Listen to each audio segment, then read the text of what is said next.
The Great Wall of China is one of the iconic symbols of Chinese culture. But most people don't know that the wall you see today in Beijing or along the Bohai Sea is only a few hundred years old.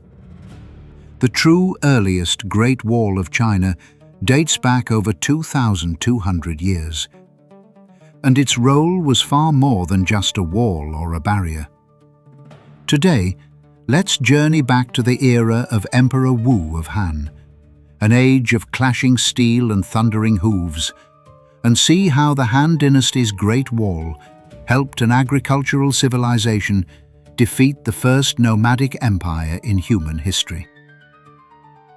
This is Ejin Banner in the Aoxa League of Inner Mongolia, China, the edge of the Badain-Jaran Desert. What you see now is an endless expanse of gravel, dry riverbeds, and the eroded stumps of earthen walls that have stood against the wind for 2,000 years. In 1930, a joint Sino-Swedish scientific expedition arrived here. The Swedish archaeologist Folke Bergman was excavating a watchtower site buried under drifted sand when he uncovered a wooden slip covered in ink. As the excavation deepened, pile after pile of wooden slips emerged from the earth. That first dig alone yielded more than 10,000 Han Dynasty slips. Over the decades that followed, this patch of desert would give up over 30,000 slips in total. Together, they are known as the Juyan Han wooden slips. Scholars rank the Juyan slips alongside the Yinshu oracle bones, the Dunhuang manuscripts, and the Ming-Qing Grand Secretariat archives as one of the 4 great discoveries of early 20th century Chinese documents. In the century since, more than 3,000 monographs and papers have been published on these excavated texts. What makes these wooden slips so important? They are not the carefully curated grand narratives of court historians. They are the raw, day-to-day records of the frontier. Troop movements, grain supplies, officer evaluations, conscript training, legal orders, soldiers' letters home, even medical prescriptions, calendars, and literacy primers. Everything is there. Buried among those 30,000 slips is the document at the heart of our story. Unearthed in 1974 at the site of the Jiakou Commandant headquarters, it is a bundle of 17 pine wood slips bound together. The ordinances on beacon fire signals of the frontier. This was issued by the Juyan Commandant Office to the 3 subordinate commandants under its jurisdiction, laying out in precise detail what signal combinations to use in response to different types of enemy activity. It was, in effect, the codebook for the Han Frontier Defense Network more than 2,000 years ago. Now, with that codebook in hand, let us go back to an ordinary day during the reign of Emperor Wu of Han. Our story unfolds in the Jiakou Commandant sector of the Juyan defense line, in Jiangye Commandery. Here, along the banks of the Etsin River, beacon towers crowd the landscape, spaced about half a kilometre to 2 kilometres apart, close enough that each tower is in clear sight of the next. Every tower is a rammed earth platform, crowned with tall signal poles fitted with pulleys for raising and lowering markers. Below the platform sits the Wu Yard, a defensive enclosure walled with earth where the conscripts live. A typical watchtower is garrisoned by 3 to 5 conscripts under the command of a watchtower chief. Just after daybreak, the chief leads one conscript out of the Wu Yard to begin the day's footprint patrol. Footprint patrol means walking the line between the towers and raking smooth the sand of the skyfield. The skyfield is a specially leveled strip of sandy ground running just outside the defense line. Anything, man or beast, that crosses it leaves unmistakable tracks. It sounds primitive, but it is extraordinarily effective. The chief has walked the sky field for less than a kilometer when he suddenly stops.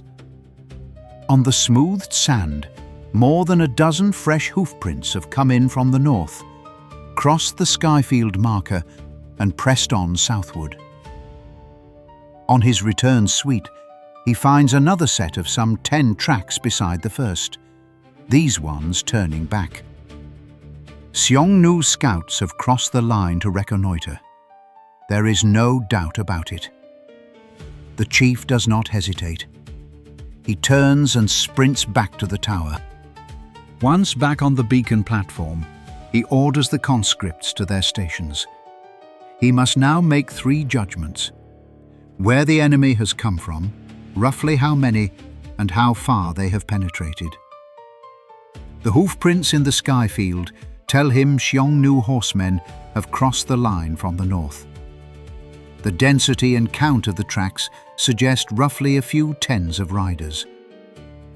They have not gone far south of the defense line, and most likely are still operating in the direction of the Henan Road upper fortification. According to the Ordinances, this level of alert, daylight, enemy sighted near the Henan Road upper fortification, a few tens of riders, triggers the following signal. Raise 2 beacon frames, display 1 large flag on the Wu Yard wall, and ignite 1 pyre. Here we have to pause to explain exactly what the signalling equipment of the Han beacon system was. The beacon was not smoke and flame as we might imagine. It was a large cage-like marker, a wooden frame covered in cloth or straw matting. During the day, it was hoisted up the signal pole with a pulley, and it could be clearly seen for tens of kilometers around. Each tower platform normally had 2 or more signal poles, and each pole could carry up to 3 beacon frames. The flag was a huge signal banner made of cloth, hung in a prominent position on the Wu Yard wall. The pyre was a large pre-stacked pile of wood positioned at a designated spot near the tower. To make the effect more pronounced, Han conscripts would sometimes add wolf dung or animal dung to the pyre to produce thick, dark smoke. At night, the system switched to the reed torch. Torches made of bundled reeds or straw, lit and held aloft on the beacon platform. Their light could travel great distances through the desert night sky. The chief gives the order, and the conscripts move through a drill they have rehearsed countless times. 2 men work the pulleys together, hauling the 2 beacon frames slowly to the top of the signal poles. Another conscript runs to the top of the Wu Yard wall and unfurls the giant flag, securing it in place. At the same moment, the chief himself sets the pyre alight. Thick smoke begins to rise. In this instant, the 11th Watchtower of the Jiaku sector has broadcast an encrypted signal to the entire line. Xiongnu horsemen, a few tens of riders, direction of the Henan Road upper fortification. The content, coding rules, and method of transmission all exactly follow the ordinances on beacon fire signals of the frontier issued by the Juyan Commandant Office. Almost at once, the neighboring towers see the signal. The 12th tower, just north of the Henan Road upper fortification, is the first to register the 2 beacon frames rising on the 11th tower's poles. The large flag unfurled on the Wu Yard wall, the smoke column climbing from the pyre. The chief of the 12th tower immediately checks his copy of the ordinances. Once he confirms the signal, he follows the repeat and relay rule written into the codebook. He replicates exactly the same signal combination on his own tower. And so it goes, one tower after another. The signal leaps from the 11th to the 12th, to the 13th, to the 14th. At the same time, towers to the south are also picking up and relaying the message, the signal hurtling south at astonishing speed along the valley of the Etsin River. Han regulations mandated a minimum signal transmission speed of 100 Han li per Han hour, roughly 30 kilometers per hour. That was the floor. Actual speeds were far higher. Archaeologists have run simulation exercises. From Juyan to Chang'an, a distance of about 700 kilometers, the beacon relay would take only a few hours. Scale that up to the entire northwestern defense line, and a signal from Dunhuang, about 1,800 kilometers from Chang'an, could theoretically reach the capital in under a day. By contrast, sending the same message by relay rider would take at least 3 times as long. What is more, the beacon signal did not just broadcast a blurry enemy sighted. It encoded the enemy's direction of approach, approximate numbers and sector of activity, an extraordinary achievement in the history of military communications anywhere in the ancient world. The signal travels south along the chain of towers and reaches the headquarters of the Jiaku commandant in less than a shichen, about 2 hours. The commandant is the middle-tier commander between the beacon towers and the rear area commandant office. What he receives is precise intelligence. Several tens of Xiongnu horsemen spotted in the Jiaku sector, Henan Road direction. Under the Han Frontier Defense System's graded response doctrine, the commandant must now decide his next move based on the urgency of this intelligence.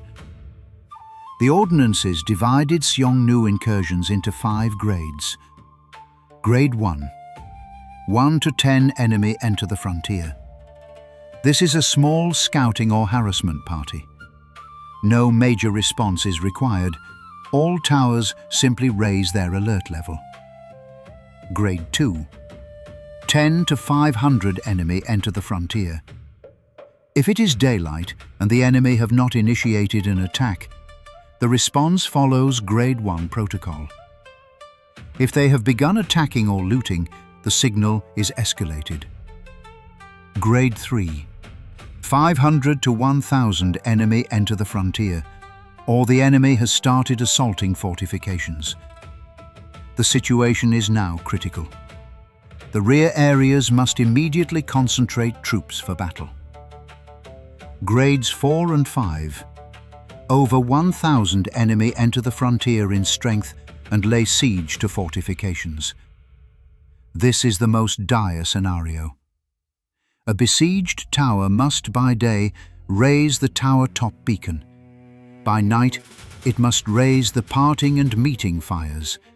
Torches repeatedly lit and extinguished, creating a flashing emergency signal.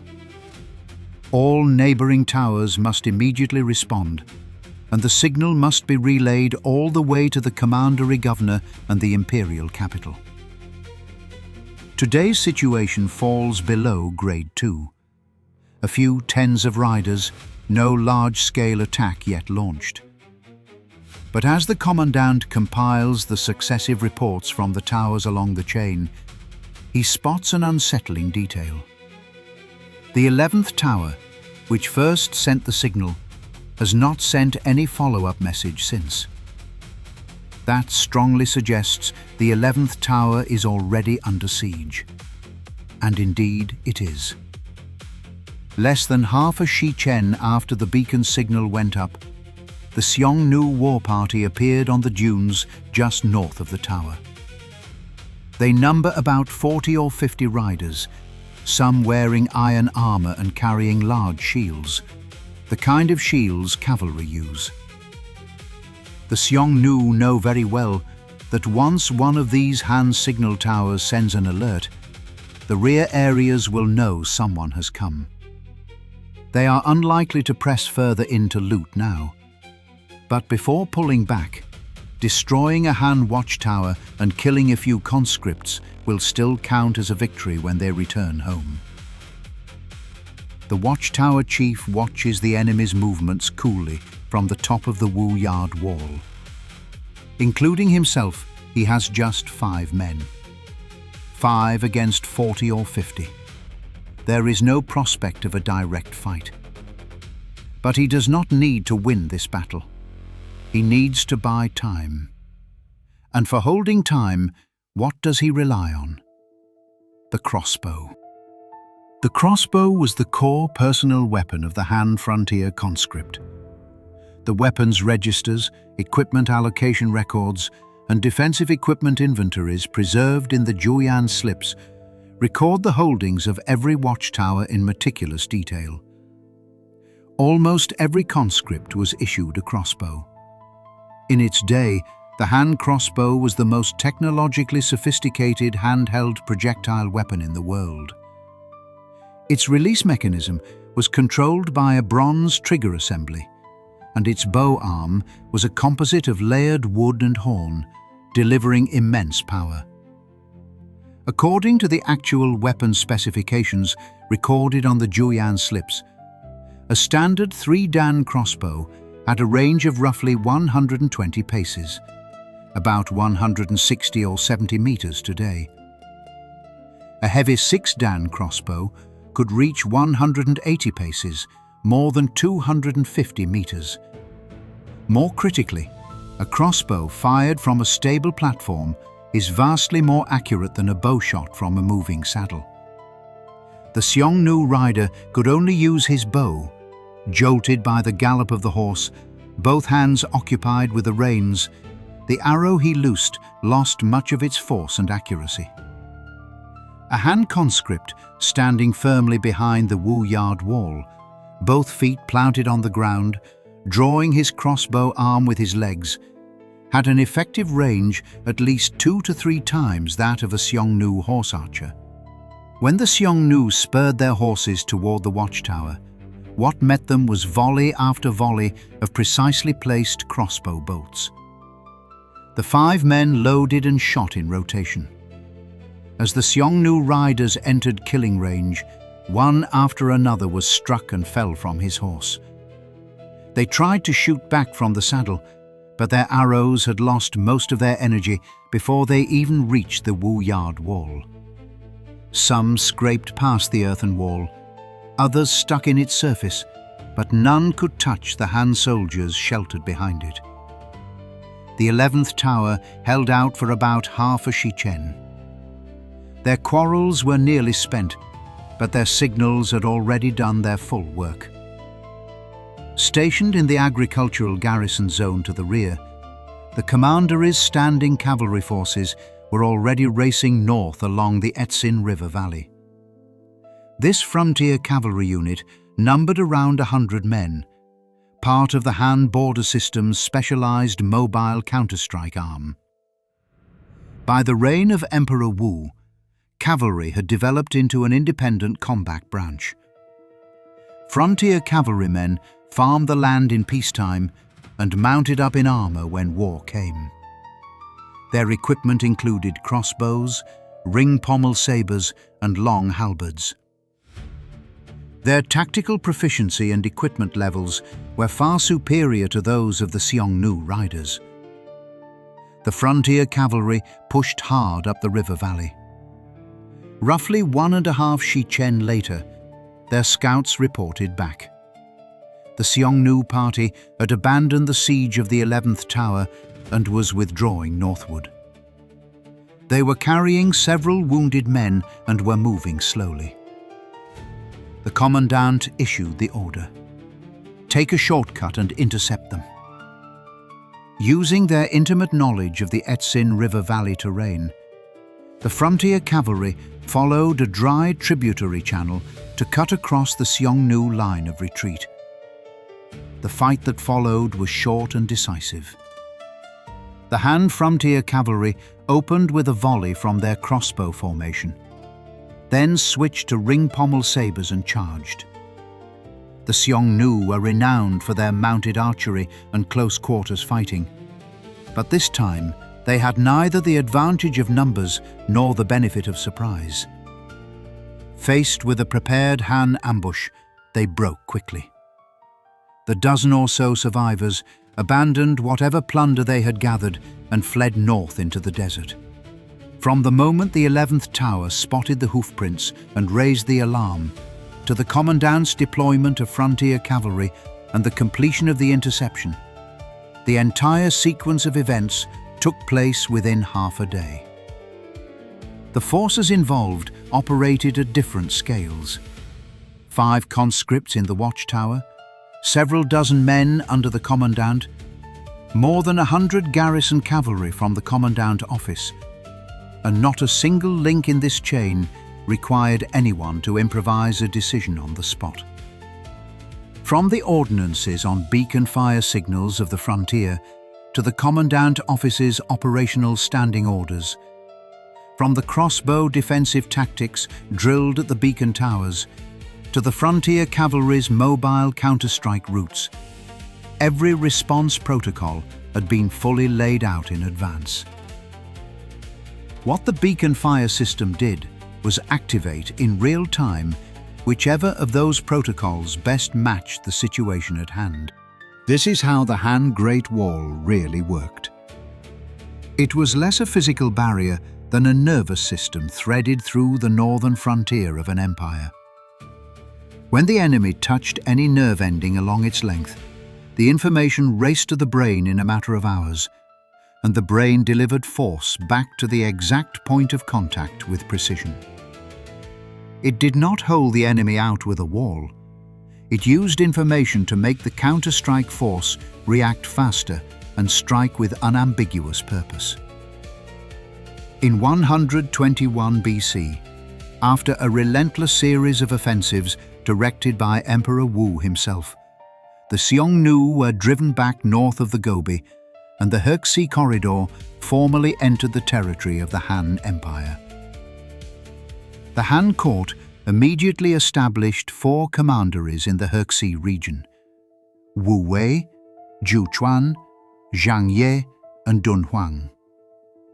Civilians and soldiers were resettled on a massive scale from the interior to garrison the frontier and open up farmland.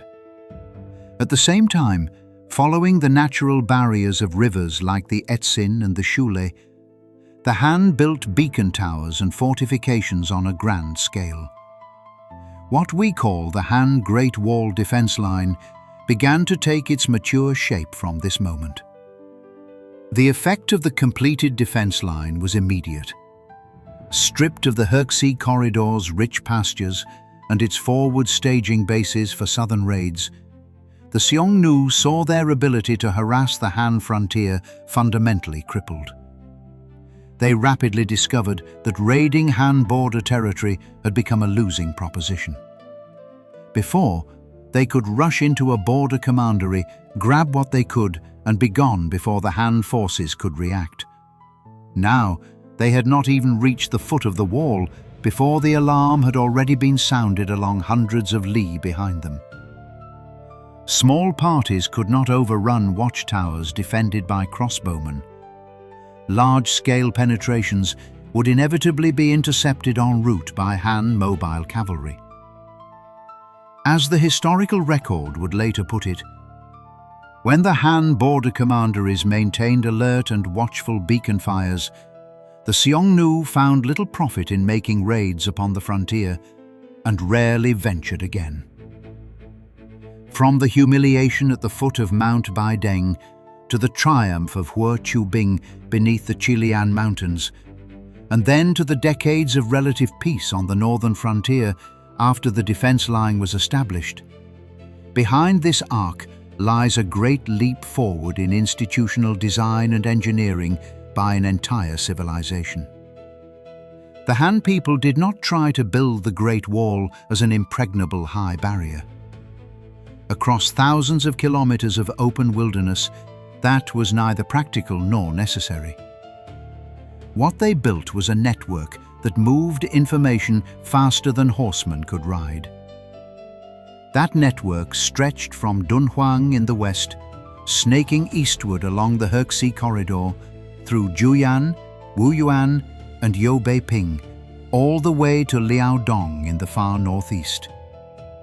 It numbered its beacon towers in the thousands, and it formed the longest optical communications line in human history, by far. What it guarded was not just an empire, but the thoroughfare running through that empire that connected the East with the West. Everything we associate today with the Silk Road — paper, gunpowder, silk, Buddhism, astronomy, calendrical science — their two-way transmission all rested on the foundation of these beacon tower conscripts, who day after day raised their markers, drew their crossbows, and walked their patrols. The Han Great Wall was never a wall. It was the wisdom of a civilization, written on wooden slips that we can still read 2,000 years later.